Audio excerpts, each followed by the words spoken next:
Greetings everyone. Video 25 I think, and for this one I'm actually on a lay-by on the A90 at the moment.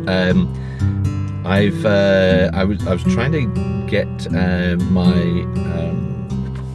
Samsung tablet to connect to a device, and I'm not having any luck. I pulled over to try and do that, but not working. Now the weird thing is, the device I'm talking about is connecting to my Samsung phone, no problems at all. So there's something very odd going on.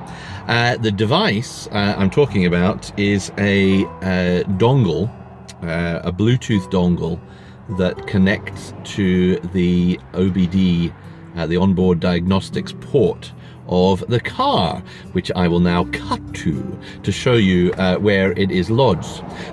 It's in the just where the kind of cubby tray bit is, just in front of the gear stick, and there's normally a disgusting, filthy, as you can see, plastic tray which sits in the bottom right here, and instead you've got the dongle. Underneath that is a connector, and that connects into it.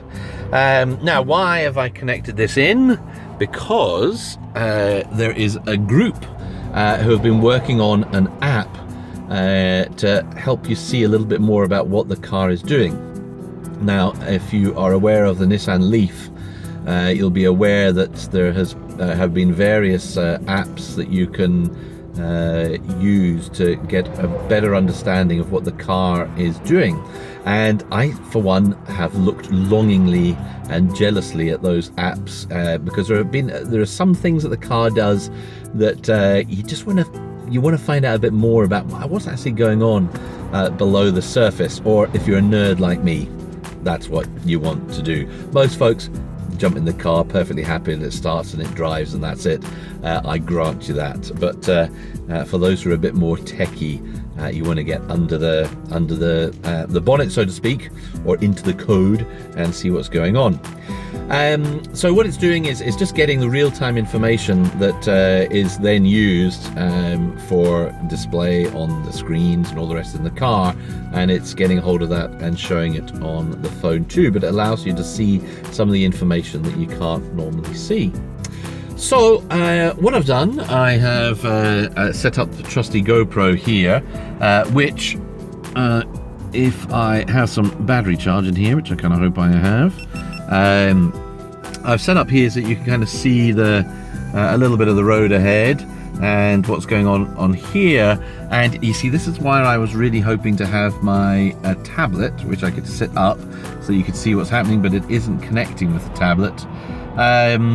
I would like, you see here, I would like to kind of show you what it's doing. So I'll try and kind of suspend my phone in this kind of general area, so you can maybe see what's coming up on the phone as I drive along, because it is really quite interesting just to see what's happening there.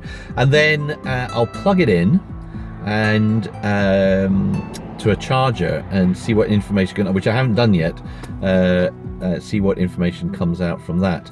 Now, there are some things you can't change it on the fly because you're driving, and they want to, for safety reasons, obviously. So I'll set it up in a couple of different modes so you can see what's going on. I might need to stop as I'm doing that and to change it as we go. All right, let's see if this works. All right, so you can see on here pedal position. This is driving info here. It's coming up with kilometers per hour. In fact, I think with this new version here, I can change that. Let me go to settings, miles. I'm going to log onto the card as well, the information. Let's see if that comes out any better. So driving info, miles per hour. That should be better. And I think this is the true miles per hour, rather than the screen. Of course, what's on the screen gives it, you know, that little comfort extra they add. So we'll see what the difference is there. So the top scale here is pedal position for the throttle, and then you've got the actual torque that the motor is providing here, and then what friction braking is going on. Though when I tried this the other day, the friction braking scale wasn't working, but this is just a new app variant that was just released yesterday, so we'll see if that's any better. All right, so what I'm going to do is I'm actually going to just kind of floor the throttle. Somebody had mentioned in a forum I was on that the power output, here's the direct consumption being shown here, changes. So you get full power initially, and then it trails off as the car gets faster, and hence why it kind of, the acceleration level tails off and tails off. Which I kind of, when I first heard that, I thought, yeah, that sounds about right. However, when I actually test it in the car, that isn't right at all. It actually balances on my car about 69, 70 kilowatts, and then it just stays at that. Right on we go. So let's try that. So here we're on the lay-by and just floor it. So maximum torque, maximum pedal, we're up to 76 kilowatts there, and that's 60 miles an hour, 69 kilowatts, 70 or so, and then it just it keeps that all the way up. So I'm not going to break the speed limit, but there you go. Now, for one thing, I can see on this that their miles per hour on this is the first time I've actually looked at this, is completely off. So I'll need to get in touch with them and say, I don't know what you're doing with that, but your miles per hour is nuts. So yeah, not sure what's going on with there. But you can see there, pedal position. I'm just feathering the pedal, so it's kind of coasting here. So interesting, it's got motor torque at the 0 kilowatts, 1 kilowatt there. Put the pedal down a bit further. You can see the demand going up there. Yeah, so that's working fine, apart from the speed being completely and utterly nuts. Absolutely wrong. So there's no one behind me, so I'm going to take foot off, so no pedal is completely off now, and yeah, there goes off. I'm going to actually back on. There's somebody just coming up behind. Get a bit of speed right there in the other lane to overtake. I'm going to try braking here and see if that other one is working. Yeah, it's friction braking there. It's going kind of red, but it looks like that's a kind of all or nothing. But it's showing you when the actual friction brakes are being used rather than the engine braking going on there. So that's what's happening there.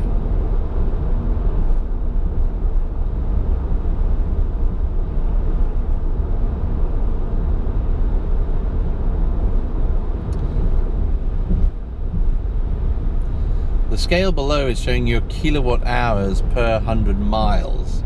Now, of course, that's not, you know, we normally, when we're thinking about consumption, are thinking about miles per kilowatt hour, because it's more tallies with miles per gallon, whereas if you're using kilometers, you're using how many kilowatt hours per 100 kilometers, I think is the usual kilometers. Oh, whatever it is, you know what I'm talking about. Liters per 100 kilometers is the usual form of measurement there. Right, let me pull into this parking spot right here. Yes, friction brakes, and it says avoid. So that's what you want to avoid, that coming on. Oh, there is a little bit of a leeway on that. Okay, so if I go back and then go on to braking here, now you're seeing the driver brake wheels torque request. So this is how much I'm wanting it to brake, and I'm putting my foot harder on the brake pedal lighter on the brake pedal, and it's showing that. And then, so that's what I'm asking for. And you can see the friction brakings on the friction brakes here. So the more I press, the harder they're pressing down. But the second one down, which is perhaps this is where this gets all interesting, is the electrical brake wheels torque request. So that is for the engine braking, and then the coasting torque, and then actually when so as much as possible you're wanting to use this so it's regenerating when you're needing to slow down, rather than the friction braking going on there. If that makes sense. Right, wait for the traffic to go by.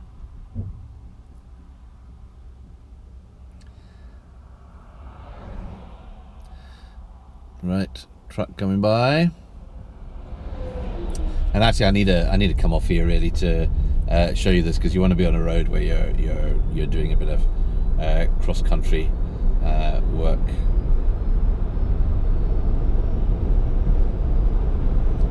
So the next chance I can, I'll come off and we'll go around.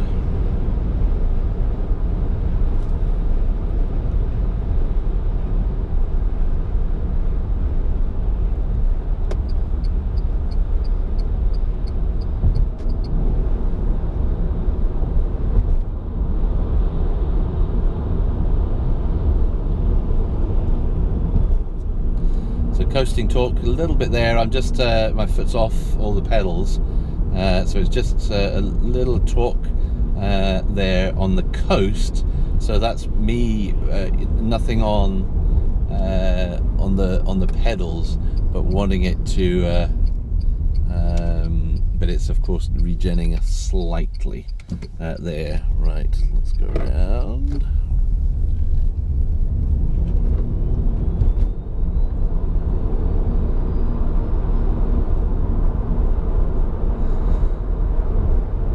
And again, I'm just foot off, so it's just a little bit of coasting torque being asked for from the engine.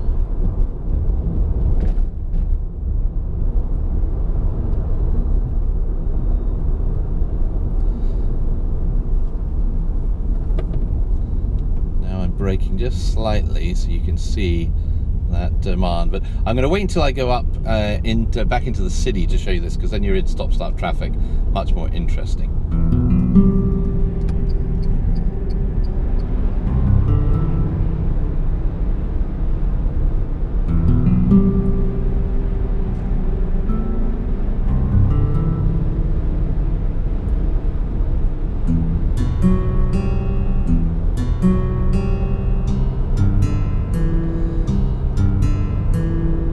I'm going back into Aberdeen and just about to hit the 40-mile-an-hour limit,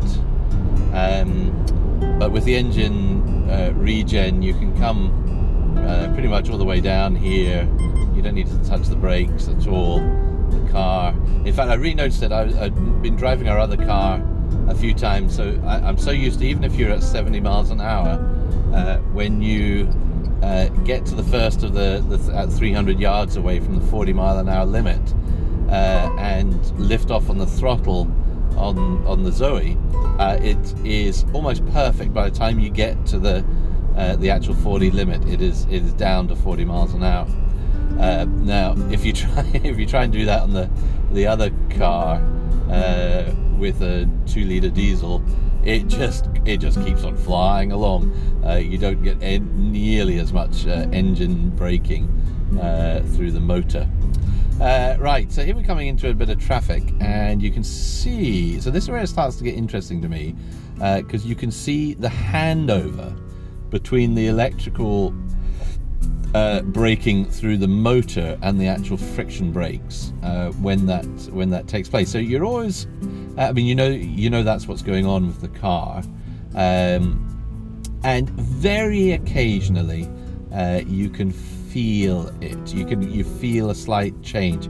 Often, if it's on as I've said before in other recordings, on an uneven road surface, so it's a dodgy road surface, and it gets a little confused, and sometimes it hangs back on the engine braking in a way that is not entirely consistent, but generally it's all very fluid and seamless when you get used to the car and how it works.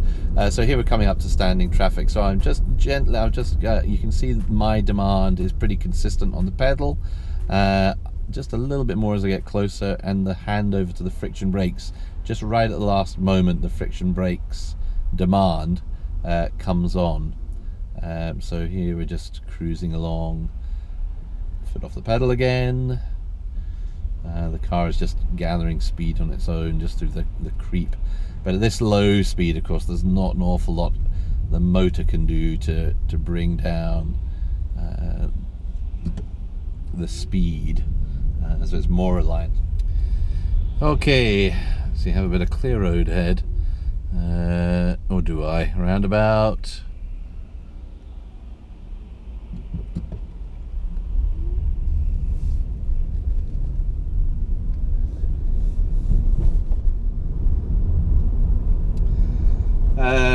Yeah, so no one's behind. So if I brake quite heavily from this speed, let's see what happens.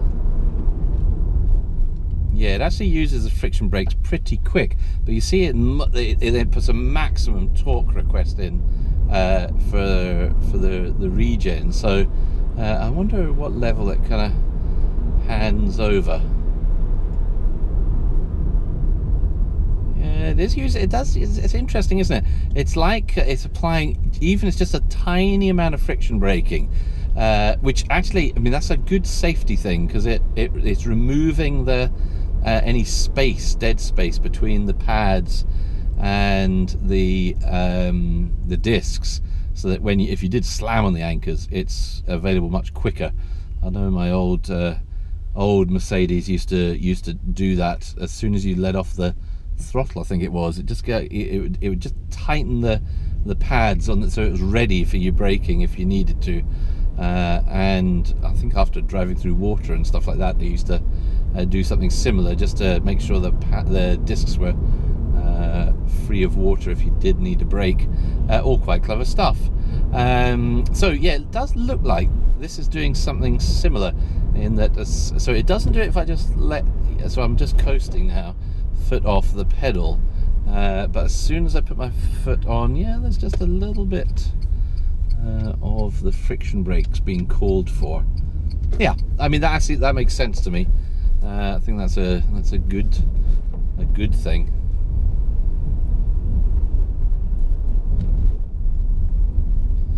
Mostly engine braking, the regen there.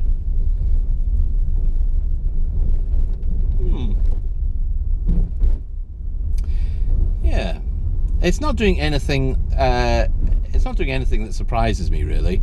It's just interesting to actually see this interplay between.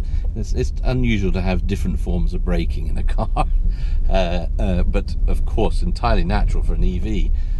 So it's interesting to actually see it at work and how it juggles between the two forms of braking. So there's a wee roundabout coming up here, so you should be able to see it. So I'm foot on the brake, fairly consistent, and then suddenly you see it handing over to the friction brakes, just at the very last moment, just to bring the car to the halt. So actually, I mean, this is really interesting to me, just to see this actually happening and what the car is doing. So yeah, I'm quite intrigued by seeing all this happen. Right, I was going to charge up here. There is a leaf already in place, but that's okay. I will show you a few other things before I plug in here. Right, foot is on the brake here, so you can see it altering and changing the pressure. Oh, very interesting. So you can see the app here now. A lot of folks talking about electric cars. Of course, one of the big worries they have is over the battery and how long it lasts, because you're used to your battery in your phone, And this phone, by the way, horrendous battery life. Good thing it has very rapid charging. It can charge in about an hour all the way up, which is needed because I need to charge it at least once during the day. Not great. But because of that, and the knowledge that with a phone, the capacity of the battery goes down quite rapidly, or if you've got a laptop, you'll know that a laptop, after a few years, the battery is nowhere near as good as it was when you first bought it. In fact, usually after about 4 or 5 years, the battery basically is done, and if you manage to get 20 minutes out of it, you're doing really well. So something very interesting on here is it tells you a bit about your battery, and so let's go and have a look. All right, so here you've got state of health of the battery, state of charge at the moment, which is 14%, not an awful lot. Temperature going on down here, and the cell voltage. So this figure here is the one that's most important to me, and I was very interested to find out about it. So this is basically the capacity, percentage capacity of the battery left. So this ZOE is about 2 years. It's coming up for 2 years since I've had it. It would have been built about 2 years ago, and it has done. How many miles have we done now? Let's have a look and see. 14,600 miles in coming up for 2 years, a year and 10 months or so. 98%. That's not bad, is it? So I actually kind of thought it might be a bit lower than that, but that's great. And the way I drive the car, I know some folks really don't use the rapid chargers because it may shorten the life of the battery and all that kind of thing. If there's a rapid available, that's the one I use. I'd much rather take less time, knowing that the battery is kind of guaranteed by Renault anyway, through the lease package and all of that. So I am very happy with that. 98%. If you think about that, 2% or so over 2 years, then this battery should last 10, 15, 20 years, no bother at all, before it might get near to that. I guess 75% is the cutoff that Renault have put in, that anything below that, they'll replace the battery, because you really will notice the capacity. I'm sure when you're down to 90% and below that, you really will start to notice the drop in capacity. So, good news right there. Now, some of the other, it also tells you about the firmware, all the different firmware for all the different computer things that are going on under the bonnet. An awful lot of them right there. Braking, driving info, I've already shown you. Consumption, I haven't actually tried this while I'm driving, but it'll show you over time your consumption on, whatever it is, acceleration pedal percent over powertrain set point. I'm going to have a look at these and try it and see what it looks at, but because we're not driving, I can't do it there. But this one here, charging info. There goes the leaf from next to me, so I'll plug in. Now there's an awful lot of information here. So what I'm going to do is I'm going to go plug in and see what happens here. State of health, 98%. Volts on the battery, 343 amps. Well, there's a little coming off because the engine is still running. Nothing major there. So let's plug it in and see what it comes up with. All down here, well, available range 17 kilometers, that'll be. Yeah, they need to do a bit of work on their changing miles and kilometers and all that on this app. These are all the modules of the temperatures in each of the modules. So there are 12 different battery modules. 20 degrees, 19 in one of them. Now that, I've just been up and down the motorway driving quite fast, so it's brought the temperature up. It would have just been about 10, 11 degrees earlier today. Right, let me plug in and see what this says then.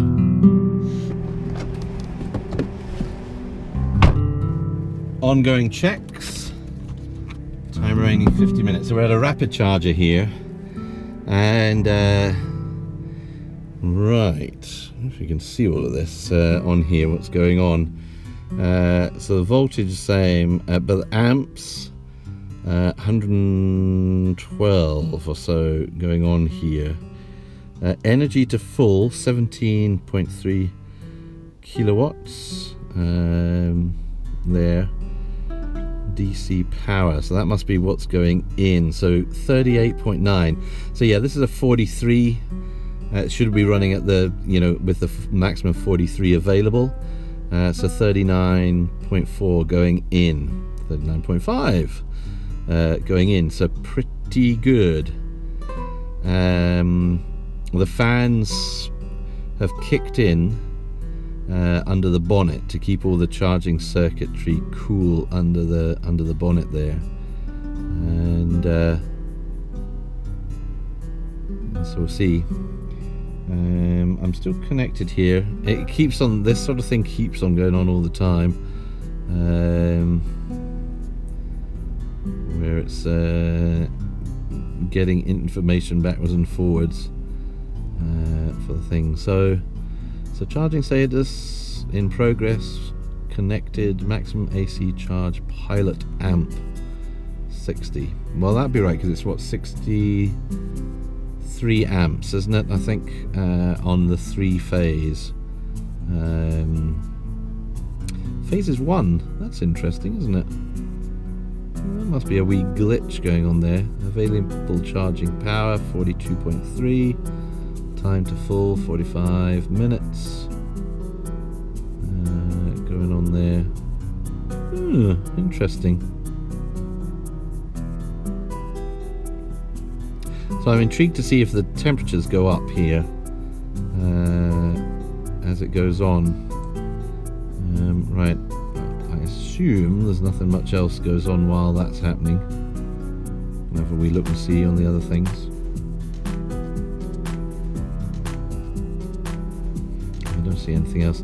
Now there are some experimental other things going on here. Temperatures. Well, those are just charts on the temperatures. I obviously I need to explore this a little bit more to find out what's going on. Yeah, there are some, like I think the equivalent to how a leaf spy kind of works there.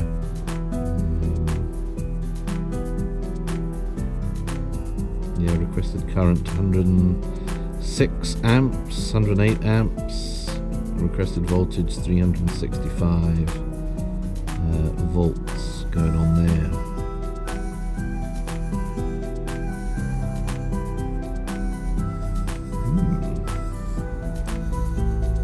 Battery temperature. Oh look, yeah, here's all of the different things, the different batteries, the cells. Yeah, some of them are creeping up 21 degrees now.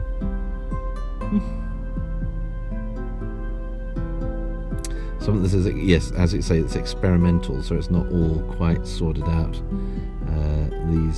These ones. Oops, back in again. Charging info. Where are we at now? I can see the range creeping up. That's quite nice actually, because you don't see when it's charging in the car at time remain, you've got the percentage, but it doesn't give you the mileage count to see your miles creeping up there. So that's quite nice to see that at work there. Well, pretty steady, that 39 kilowatt hours going in. I'm really intrigued to now go to one of these Lincoln E-Volt chargers that just never work at full and see exactly what it is. Well, it's about 17-18 kilowatt hours, but just to see it in print when it's going on. Volts 370-ish, amps. So I am intrigued to see where it starts leveling off, because it always feels like it's, most folks say it's around about 75, 80 on like the Leaf and stuff, it's tailing off around about there. It always feels like it keeps going a bit longer than that in the Zoe at kind of full whack. That may just be me not being fully aware of it. Oh, anyway, so yeah, look at that, we're 21 degrees across the board now on the temperatures. So yes, on a hot day you can see how it would rapidly warm things up. Cool. very exciting. About 75% here, and I couldn't show you this when I'm on the phone, but when it is connected, you can see on this one anyway, the Bluetooth light, and you've got your activity going on between the car and the phone. So a bit like looking at a Ethernet thing going on here as it connects. So I'm still charging, as you can see, and lovely free charging here using this rapid charger. Only, you see, part of the problem of free charging is that you've got half an hour to kill, and you're usually in a place that has got fast food places near to it, as we have here at the Asda at the time, right next to, there's a McDonald's in this Asda. So it's very dangerous for the likes of me here. Now, this is intriguing. The car has just stopped charging all on its lonesome. So I'm going to go and investigate why that is. I suddenly looked up and saw this was down to 0. So I wonder if it cut off when it got up to 80%. That's new, if that's the case. You can see the temperatures here up to 28, 27 degrees, so it was all warming up nicely. So I'm going to go investigate in fact, come with me. Let me get the card here.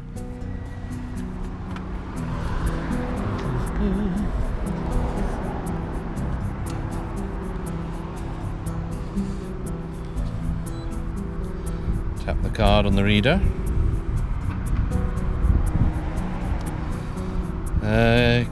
Continue. Blue lights flashing. 22 minutes.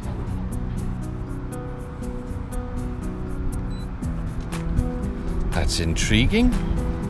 Not seen this before. I'm going to try unplugging. In fact, let's just do stop. Ending process. And then just start again. I won't unplug the car, and we'll see. I might need to actually unplug it from the car for this to work, but we'll see what it does. All right. Blue light flashing. That's usually if it's communicating, I think.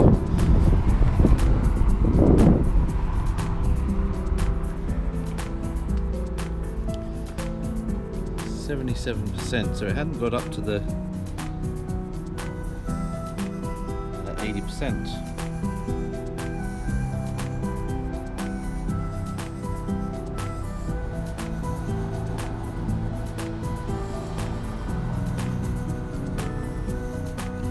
I'm going to try unplugging it and then try it again. Well, I just unplugged the cable, and the handle, the cable at the front of the car was hot. Where the charger's going in, the cable itself was just warm, but the handle was really quite warm. And still nothing, just ongoing checks. That's bizarre. I've a couple of times with this charger had it just cut out kind of randomly. It's almost like when you open the door, it is cut out, but it's always then just clicked back in again. So this is strange, indeed. Yeah, because I was wanting to see what it would do as it got over 80% on the charge, to see how the amps would come down on it. So that's a bit of a shame. Oh, right, I'm going to try again. I'm going to cycle the car, so lock the car and all that, and see if that makes any difference. Well, I kind of just gave up and thought, well, I'm starving, so I'm just going to eat something and I'll just leave it to faff around, because I tried connecting it on and off a few times and it just kept hanging at ongoing checks. And then just as I came in to eat, bunk, it connected in. So it is 80%, 20 minutes remaining, and on here. I'm not sure if you can see this. I'm not sure how well the GoPro focuses on things that are so close. But we are, it's come down a little bit. 98, 395 volts, 98, 97 amps, 98 amps, around about there. So a bit down from what it was at the total. But kilowatt hours going in 37.8. It's still pretty high. So it's just a little bit lower, which I would expect it to be a bit lower. So I'm just going to keep an eye on this as I nibble my lunch and see how, if it just gently, yeah, it's coming down 36.5, 35.7 as it goes up, 82% there, and now it's just stopped again. It's just completely stopped again. Oh, I'm going to just sit here and see if it then just connects back in again. The charger. It is. I could hear a clunk, and it's back up to 35 kilowatt hours. So, interesting. It's like cycling in and out a little bit. Yeah, 34.4. It is coming down as the percentage goes up. So it's really quite interesting. I'm at 94% here, and we are now at about 18 kilowatt hours. No, in fact, DC power, that should be 18 kilowatts. That's wrong, actually. I think that should be just kilowatts. It's saying 17.9. It's round about there. 17.6. So when it got to about 80% on the battery, it then from the round about 40 kilowatts, it then ramped down till it got to about 85. I think it was about 85%. Just gently ramped down, and then it sat at 22 kilowatts for up to 90%. And then after 90%, again, it's been gently just ramping down. So we're at 13.9, 14 kilowatts DC power going into the battery at the moment. So battery temperature stable. I can hear the fans in the battery pack behind me whirring away to keep the battery at this, I guess, keeping it at this stable temperature here. So yeah, I guess it is about kind of what I thought. I thought maybe it would stay at full for a bit longer, but it is around about 80%. It starts to ramp down from its full charge rate. But because it does it kind of gently, you're still kind of getting the benefits of that higher rate through to 85%, at which point it's about 22. So the equivalent of being on a 22 kilowatt charger. Where it stays for up until 90%, and then it starts coming down. But here we are, 96%, and it's still charging at 14 kilowatts. So it's not like come right down to 7 or 3 or anything just at the moment. So it's still going on at a fair clip, even at this rate. So I assume once it gets up to around about 97, 98, 99, that's when it will really come down. So we'll see what it does then in a minute or two.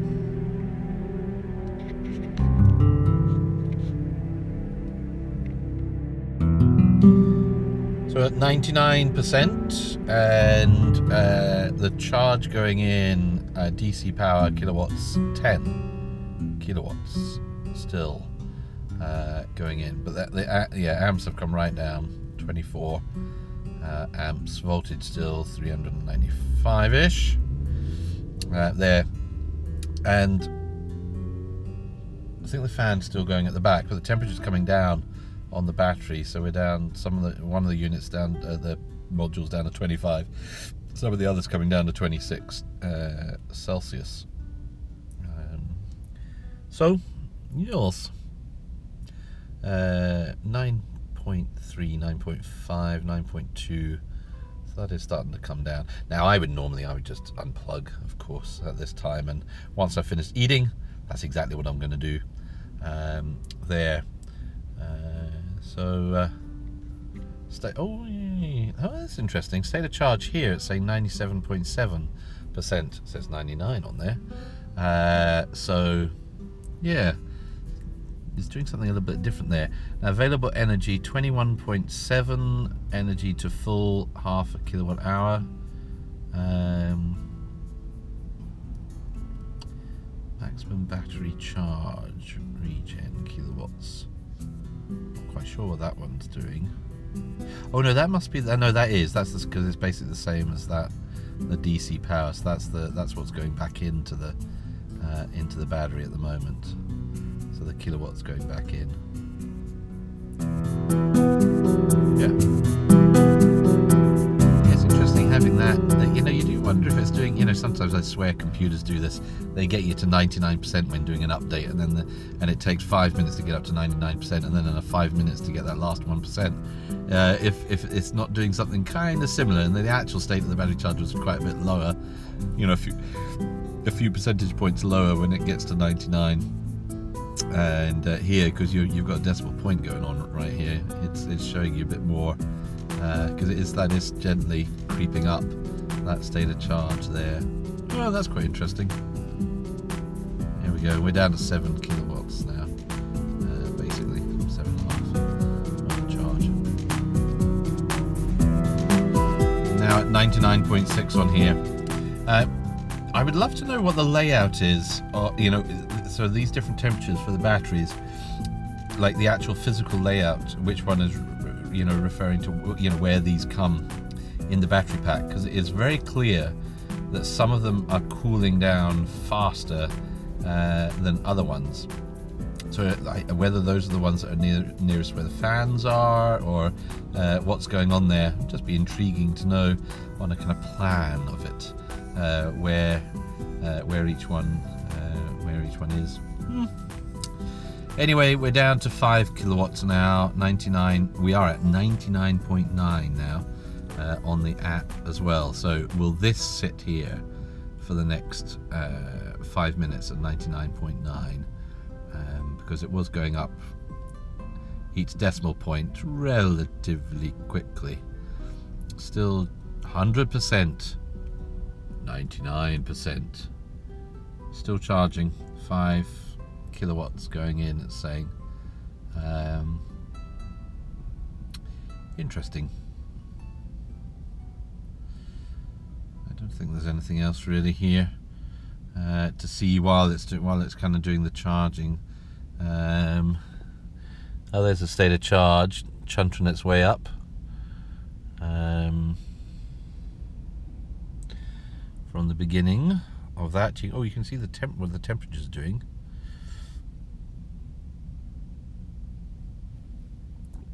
Compartment temperatures, and that is, what is that? 0, 10, 20, 30. So not quite sure. It was good. I wonder if that's when the fans, when they all kicked in. That's interesting, isn't it? That. It's all very fascinating. And you'd really need to have a physics degree to properly know what it's doing. All right, 4 kilowatts. Now, available energy 22.4. Energy to full 0. 10 amps only going in. So now you are at the kind of level, if you were just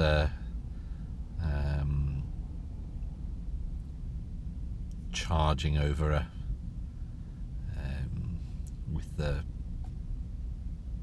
plug socket, your regular household plug socket. I think that's right, about 3 kilowatts, something like that, if you're lucky. Right, I don't think I can be bothered to wait any longer until it gets to 100 on here as well. I'm just going to unplug. Well, I hope you found that as interesting as I have. I'm not sure. It depends on your level of nerdiness. As I said at the beginning, I've been hoping somebody. I don't have the skills myself to, or the time to gain the skills to create an app to do this. So I'm delighted to see others get on with it. So it's the CAN Z and I'll put a wee link into the YouTube description where you can get to the website to find out a bit more about that. And I'm not going to keep the wee dongle plugged in because it takes away this compartment at the front, which otherwise is very useful. However, what I might do is put a bit of sellotape or something onto this thing, so that it's a bit easier to hoik it out to plug it in. So I'm going to I will try it on a couple of other chargers just to see what it's doing there, and then keep a note. They're at the moment producing weekly builds of the app, adding new features and making it more secure.